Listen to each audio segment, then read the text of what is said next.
Welcome back, students. Hope you have enjoyed your summer vacations and also completed your assignments. Now let us get back to studies. तुम लोग ने बच्चों छुट्टियों में सारा काम कर लिया होगा। तुम लोग को पट धातु के लट लकार लिट लटकार लंग लोट विधिलिंग और वध धातु के सभी लकार अर्थ के साथ लिखने को दिए थे। वो लिख के तुम लोग ने याद कर लिए होंगे और फर्स्ट चैप्टर लंग लकार प्रथम पुरुष भी लिखकर तैयार कर लिया होगा, क्योंकि संस्कृत में फुल मार्क्स मिलते हैं। अब टेस्ट भी होंगे तो इतना आपको तैयार होना चाहिए। आज हम लोग नया चैप्टर पढ़ने जा रहे हैं सुभाषितानी, जो आपकी किताब में पेज नंबर 70 पर है। ये आपके कोर्स में इस चैप्टर के बाद लगा हुआ है। तो सुभाषितानी का मतलब आप लोग जानते हैं, सुभाषित। सुभाषित का मतलब अच्छे कथन। हमारी संस्कृत के ग्रंथों में, शास्त्रों में बहुत से अच्छे अच्छे कथन लिखे गए हैं। जैसे गीता में लिखे गए हैं, भगवान कृष्ण के उपदेश लिखे गए हैं। तो वो सब उपदेशों को हम लोग संस्कृत में सुभाषितानी कहते हैं। उन श्लोकों को सुभाषितानी कहते हैं। आज हम लोग वही अच्छे कथन पढ़ने जा रहे हैं। और ऐसे श्लोक तुमने अपने पिछले क्लास में भी कुछ पढ़े होंगे। तुम लोग सुबह प्रेयर में, असेंबली में भी श्लोक गाते थे, जैसे गायत्री मंत्र गाते थे। तो वो सब सुभाषितानी कहलाते हैं। आज वही श्लोक मैं तुमको पढ़ाऊंगी। देखो अपनी बुक में देखना, पेज नंबर 70 पे है। ना कश्चित कस्यचित मित्रम। बहुत ध्यान से सुनना, क्योंकि तुम लोगों को अर्थ भी लिखने होंगे। ना कश्चित कस्यचित मित्रम, ना कश्चित कस्यचित रिपुः व्यवहारेण जायन्ते मित्राणि रिपुः ततः। इस श्लोक में ये बता रहे हैं, पहले समझ लीजिए, फिर एक एक शब्द का अर्थ बताऊंगी कि कोई भी किसी का मित्र नहीं होता है, कोई भी किसी का दुश्मन नहीं होता है। व्यवहार से ही मित्र और शत्रु हमारे बन जाते हैं। जैसा व्यवहार हम करेंगे, अगर हम किसी व्यक्ति के साथ अच्छा व्यवहार करेंगे, अच्छे से बिहेव करेंगे, तो वो हमारा दोस्त बन जाएगा। अगर हम उससे खराब व्यवहार करेंगे तो वो हमारा दुश्मन बन जाएगा। ये इस श्लोक में बताया गया। यहाँ पे देखो 4 लाइन के बाद यहाँ पे 1 लिखा गया है। इसका मतलब पहला श्लोक यहाँ पे खत्म हुआ है। इसी तरह संस्कृत में जो जितने भी सुभाषितानी होते हैं, श्लोक होते हैं, वो लास्ट लाइन के बाद उनका नंबर डलता है। यहाँ पे ये खत्म हुआ है। देखो, ना कश्चित। कश्चित का मतलब कोई। कोई, कस्य मतलब किसी का, कस्यचित मतलब किसी का, मित्रम ना।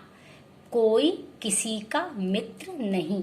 संस्कृत में पूरे शब्द नहीं लिखते, इसलिए अपन लोग जोड़ लेंगे, कोई किसी का मित्र नहीं होता है। ना कश्चित और ना ही कोई कस्यचित किसी का रिपु। रिपु का मतलब क्या होता है? दुश्मन। मित्र का मतलब दोस्त, रिपु का मतलब दुश्मन। तो यहाँ पे कहा गया है कोई किसी का मित्र नहीं होता है और कोई किसी का शत्रु नहीं होता है। पहली 2 लाइन में ये बात बताई गई है। रिपु का मतलब हो गया शत्रु, और मित्रम को मित्र भी लिख सकते हो या दोस्त भी लिख सकते हो। तो कोई, कश्चित का मतलब कोई किसी का मित्र नहीं है, कोई किसी का शत्रु नहीं है। कैसे शत्रु? जायन्ते मतलब बनते या उत्पन्न होते। व्यवहारेण, व्यवहार से। व्यवहारेण का मतलब है व्यवहार से।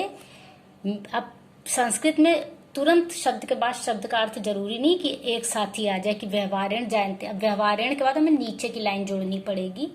व्यवहारेण मित्राणि रिपवस तथा। रिपवस तथा को कर देंगे रिपुः तथा। संधियां होती है, संधियां कोर्स में नहीं है। संस्कृत में क्या होता है, श्लोकों में कई कई शब्द एक ही बना के लिख देते हैं। जैसे इसमें 2 शब्द जुड़े, कस्यचित में।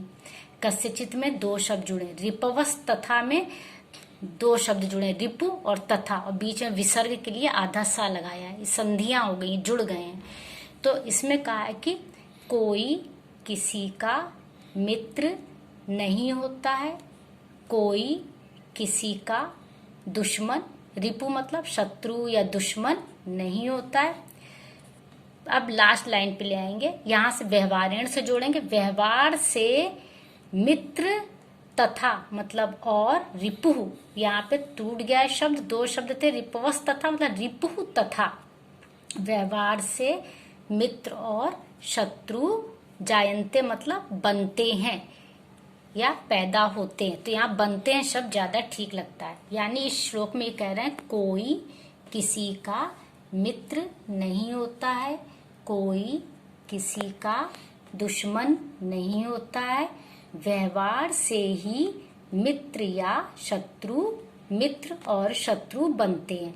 अर्थात इसमें ये कहा गया है, अब इसको एक्सप्लेन कर देते, ये अनुवाद के रूप में, ट्रांसलेट में तुम इतना लिखोगे, फिर समझाते हुए लिख सकते हो। अर्थात अगर हमारा व्यवहार अच्छा होगा, हम लोगों के साथ मीठी वाणी में बात करेंगे, उनका ध्यान रखेंगे, तो वो हमारे मित्र बन जाएंगे। और हम अगर लोगों के साथ अनुचित व्यवहार करेंगे, गलत व्यवहार करेंगे, उनसे सही से बात नहीं करेंगे, उनकी कभी मदद नहीं करेंगे, तो वो हमारे दुश्मन बन जाएंगे। यानी हम जैसा व्यवहार करेंगे, हमारा बिहेवियर दूसरे के प्रति जैसा होगा, उस व्यवहार का असर उस व्यक्ति पर पड़ता है। अगर स्कूल में बहुत से बच्चे हैं मान लीजिए, और हम सभी बच्चों से अच्छे से बोलते हैं, जरूरत पड़ने पर उनको हेल्प करते हैं, उनकी मदद करते हैं, कभी कोई बच्चा अनुपस्थित होता है, एब्सेंट होता है, तो उसे हम अपनी कॉपी दे के हेल्प करते हैं, तो वो नेचुरली हमारा मित्र बन जाएगा। लेकिन कभी कोई बच्चा बीमार है, स्कूल नहीं आया, और हम उसे कॉपी भी नहीं देते हैं, कुछ काम भी नहीं बताते हैं, तो वो हमारा शत्रु बन जाएगा। यानी कोई किसी का अपने आप ऐसे ही जन्म से ही मित्र या शत्रु नहीं होता है, वो मित्र या शत्रु हमारे व्यवहार से बनते हैं। तो इसलिए ये श्लोक ये भी शिक्षा देता है कि हमें हमेशा अच्छे से सबके साथ व्यवहार करना चाहिए। ये सुभाषितानि, सु का मतलब अच्छे कथन, ये हमको शिक्षा दे रहे हैं कि कोई किसी का मित्र नहीं होता है, कोई किसी का दुश्मन नहीं होता है, हमारे अपने व्यवहार से ही मित्र या शत्रु बन जाते हैं। इतना आपको समझ आ गया होगा। अब सेकंड श्लोक पढ़ते हैं हम लोग। पुस्तकेषु तु या विद्या, पर हस्तेषु च यद् धनम, कार्य काले समुत्पन्ने न सा विद्या न तद् धनम। इस श्लोक में ये बताया है कि किताबों में जो विद्या होती है, जैसे किताब पढ़ रहे हैं, इसमें सब लिखा हुआ पढ़ रहे हैं, ठीक है, लिखा है, पढ़ लिया। पर हस्तेषु च यद् धनम, और हाथ में जो धन है, वो हमारे हाथ में है, धन है, ठीक है, काम खत्म उसका, बस पैसा है।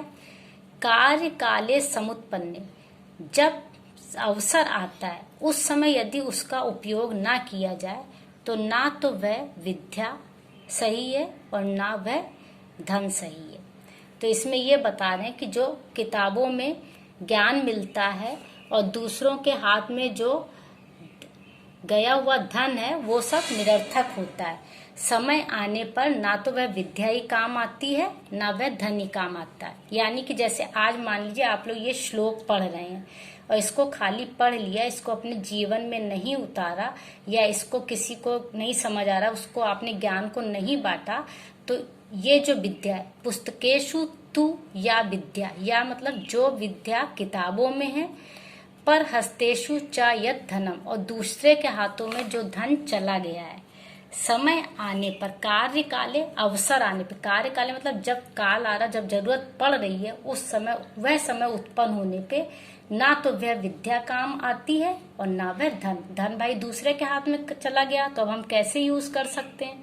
और किताब में पढ़ी हुई विद्या, उसको हमने जीवन में उतारा ही नहीं है, तो वो भी कैसे हमारे काम आ सकती है। तो यहाँ पे कहा गया कि जो पुस्तक, कहना ये चाह रहे इसमें कि जो किताबों में विद्या है उसे हमने सीखना चाहिए, उसे अपने जीवन में, उसमें जो लिखा गया उसे ग्रहण करना चाहिए, और धन से दूसरों की मदद करनी चाहिए, क्योंकि समय आने पर हमारे पास ना तो वो विद्या काम की रह जाती है और ना दूसरे के हाथ में गया हुआ धन काम आता है। इसके बाद हम लोग तीसरा श्लोक पढ़ेंगे। हस्तस्य भूषणम दानम, सत्यम कंठस्य भूषणम, श्रोतस्य भूषणम शास्त्रम, भूषण किम प्रयोजनम। यहाँ पे ये बता रहे हैं, पहले आप समझ लीजिए ऐसी कि जो हाथ में आभूषण है हमारा, हाथ का आभूषण क्या है? दान करना है। हाथ में कंगन पहन लेने से उसकी शोभा नहीं बढ़ती है। हस्तस्य भूषणम, भूषणम मीन्स आभूषण मीन्स गहना। हाथ का जो आभूषण है वो दान करना होता है। और जो हमारे कंठ यानी गले का जो आभूषण है, आभूषण क्या, हम लोग गले में नेकलेस पहन ले, हम लोग सोचते हैं गले का आभूषण नेकलेस है, हाथ का आभूषण बैंगल है, कानों का आभूषण हमारे ईयर रिंग्स हैं। तो ये सब हमारे आभूषण नहीं है। वास्तव में हमें आभूषण क्या है? हाथों का भूषण है दान, हाथों का आभूषण दान है। हम अपने हाथों से दान करें, किसी गरीब को दें, किसी को जरूरतमंद को दें, किसी बच्चे को कपड़े दे दें, ये सब हम अगर करेंगे तो वो हमारे हाथों का आभूषण है। हमारे हाथों से किया गया दान हाथों का आभूषण है। और हम गले में नेकलेस पहन लेना हमारा आभूषण नहीं है। गले में से आवाज हमारी सत्य की निकले, हम सत्य का पालन करें, हम असत्य नहीं बोले, हम मधुर बोले, सत्य बोले, वही हमारे कंठ का आभूषण है। श्रोतस्य कहते हैं कान को। श्रोत का मतलब होता है कान। कंठ का तो तुम्हें समझ आ ही रहा होगा, गला, हाथ, हस्तस्य से हाथ समझ आ रहा। श्रोतस्य कहते हैं कान को। कान का आभूषण शास्त्र। शास्त्र का मतलब होता है हमारे ग्रंथ, जो होली पुस्तक, होली बुक्स होती है हमारी। तो हमारा कानों, हम उस शास्त्रों को सुने जो प्रवचन होते हैं हमारे गुरुजन देते हैं, जो साधु संत देते हैं, उन प्रवचनों को हम सुने, वही हमारे कानों का आभूषण है। ये नहीं कि हम कानों में ईयर रिंग सुंदर सुंदर पहन लें और सोचे हमारे कान सुंदर लग रहे हैं। कानों में जब गुरुजनों के शास्त्रों की पठन पाठन हमारे कानों में जाएगा, वही हमारा आभूषण है। फिर ये कह रहे हैं भूषण किम प्रयोजन। अगर हमने ये 3 बातें कर ली तो फिर हमें आभूषणों की क्या आवश्यकता है? हमें आभूषणों की कोई जरूरत नहीं, कोई प्रयोजन नहीं है उन आभूषणों का। अगर हम हाथों से, अपने हाथों से दान करें, हम गले से आवाज हमारी जो निकले वो सत्य का पालन करती हुई निकले, हम सच के मार्ग पे चलते हुए रहे, और कानों से हम शास्त्रों को सुने, वही हमारा आभूषण है। और नहीं तो आभूषणों का कोई उद्देश्य नहीं है। इतना आपको समझ आया? इसके बाद आज मैं 3 ही पढ़ाऊंगी, बाकी बाद में पढ़ाऊंगी। आपको ये तीनों की हिंदी लिखनी है। ये ना कश्चित कस्यचित मित्रम की, और पुस्तकेषु तु या विद्या, और इसके बाद हस्तस्य भूषणम दानम। इन 3 को ही आज पढ़ाऊंगी, इनकी हिंदी लिखिएगा। और यहाँ पे देखो, इन सारे श्लोकों का थोड़ा सा सार लिखा गया है। इस सार को पढ़ लीजिएगा, इसमें पूरे अर्थ नहीं लिखे हैं। मैंने 3 श्लोक के पूरे पूरे अर्थ समझाए हैं, उससे आप लिखने की कोशिश करिएगा। नहीं समझ आएगा तो मुझसे कमेंट बॉक्स में पूछिएगा।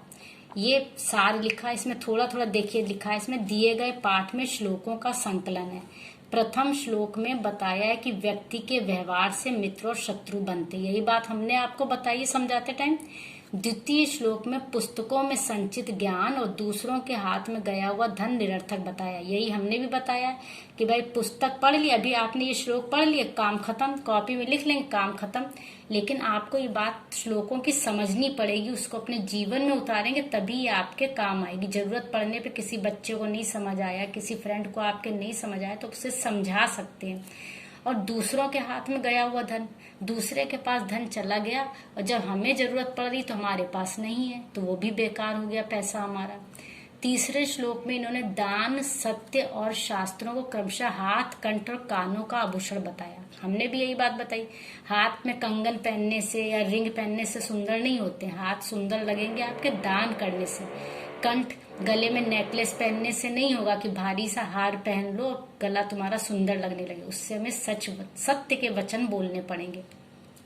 और कानों का आभूषण ईयर रिंग से नहीं है, हमें अच्छे अच्छे शास्त्रों को सुनना पड़ेगा। शास्त्रों मीन्स होली बुक्स, जो शास्त्र कहते हैं, शस्त्र और शास्त्र में अंतर जानते हो? शस्त्र होते हैं हथियार, शास्त्र होते हैं जो होली बुक्स है, उन्हें हमें सुनना है, साधुओं के प्रवचन सुनने, वही हमारे कानों का आभूषण है।